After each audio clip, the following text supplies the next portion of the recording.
This woman is the mother of mankind, the genetic Eve from whom we all descend. She lived 150,000 years ago in East Africa, and everyone on Earth is related to her.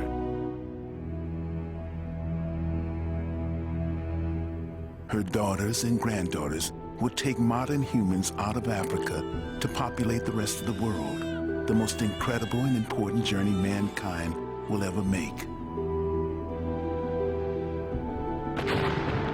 Genetic tracking for the first time gives us a route map of our journey. With it, we can follow our families of Eve as they travel through an empty world, overcome hardships, separate, and go their different ways to discover new lands. It tells for the first time who we are and where we come from, the most profound questions that have troubled mankind since we first raised our heads and looked at the stars.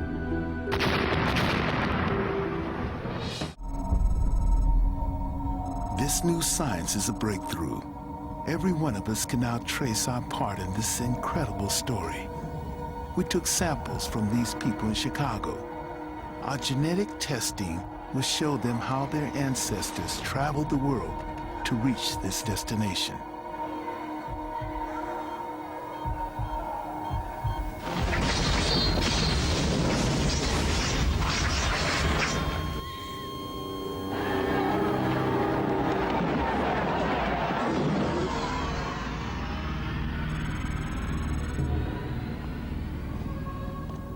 One 150,000 years ago, the world was in the grip of an ice age. The ice caps have advanced. Sea levels dropped 400 feet. North Africa is a vast desert with small islands of green. On these islands are tiny groups of people. We are the same people they were. The brain that first thought of chipping stone tools also took us into space.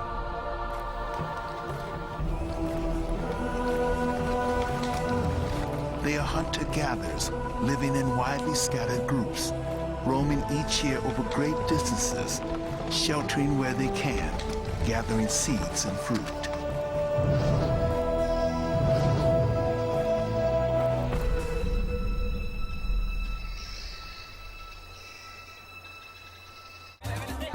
But to understand who we are and where we come from, we must look at our genetic heritage.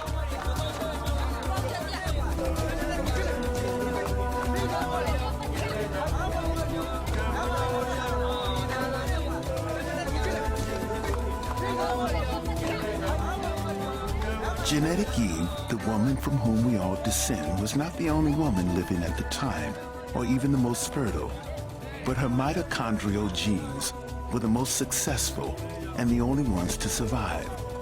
Everyone alive today can trace a common ancestral line back to this one woman through a unique part of our DNA, mitochondrial DNA. DNA, the blueprint of life, is our own molecular pin code and uniquely identifies each of us.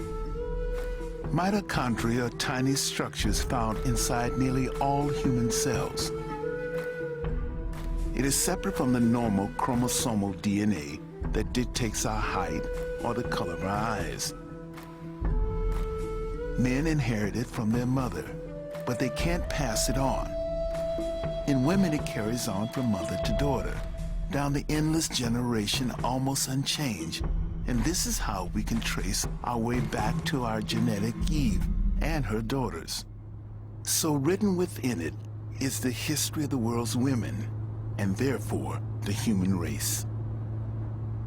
Professor Rebecca Kahn was the pioneering scientist who uncovered the first all-important clue. I started working on human mitochondrial DNA so that I would have some kind of view that was objective, that would help me understand and help other people understand how humans around the world were related. With this new science, she could. Harmless mutation happens all the time in some part of the mitochondrial DNA, leaving minute markers at every change. These markers are like barcodes and can be read in the same way. Kahn and her team discovered the changes happen at a fairly constant rate. They found the groups with the earliest markers were the Africans living inside Africa, and wondered if they might be the oldest people in the world. I was very excited when I first started to get evidence, and it was so counterintuitive. I'd put 20 Europeans and 20 African Americans on a sheet of X-ray film, and every African American showed differences, and all the Europeans looked the same.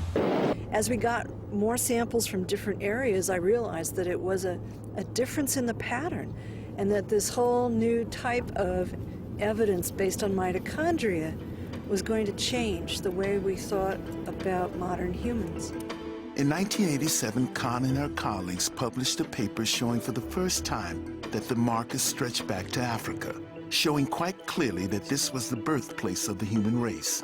New Guinean tribesman, Parisian bartender, American teacher, Polynesian farmer, all were improbable relatives linked through one black woman 150,000 years ago.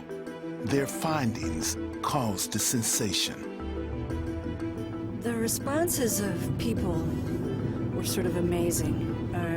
The public was genuinely interested in certain aspects of it, but there was a tendency to misinterpret the data because of the terminology used to describe this woman, African Eve.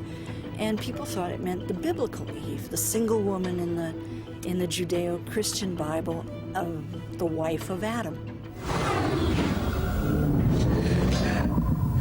Her work is rewriting human history. Through it, we now know the first mutations took place in Africa, maybe 150,000 years ago, and belonged to our genetic Eve. Professor Christopher Stringer, Britain's leading paleoanthropologist, was involved in the dating of the earliest modern human skulls.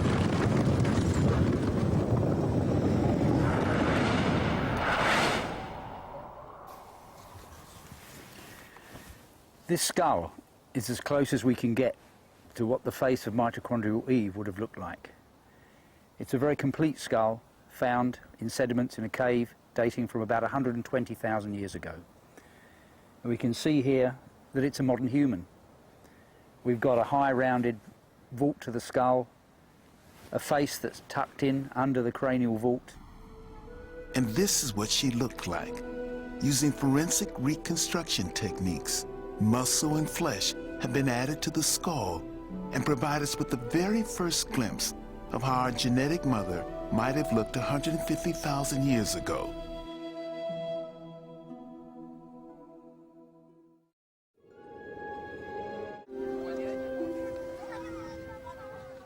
This is our new Eve, our new family, direct descendants of the daughters of original genetic Eve now living on the coast, surviving on the harvest of the sea.